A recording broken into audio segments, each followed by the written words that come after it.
the previous videos, we talked about making a decision to offer your life to Jesus Christ.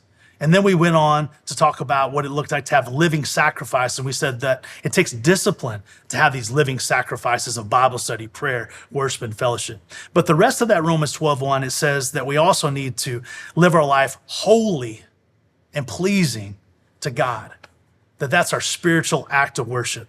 And the third D word I'm going to use here is devotion. Because if our life is going to be holy and pleasing to God, obedient to God, that takes devotion. And devotion is making sure that we live what we say every day in every way. Because by the way, I can make a decision and say, oh, I believe in Jesus, and I can be disciplined going to Bible study and talking to God and worshiping God and having fellowship. But if I'm not being obedient, if I'm not being devoted and living a holy life, then I'm not putting this whole entire Christian life together. So in conclusion, I'm gonna quote this verse to you again and pull this all together. That the Apostle Paul says in Romans 12:1, he says, therefore, I urge you, brothers, in view of God's mercy, to offer your life as a living sacrifice, holy and pleasing to God.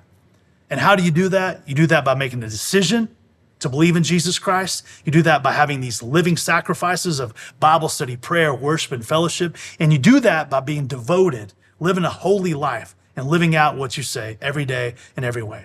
And I encourage all of you to read that verse, pray through that verse, plant that verse in your heart, because when you do that, I believe that's how you walk with Christ in a basic and genuine way every day.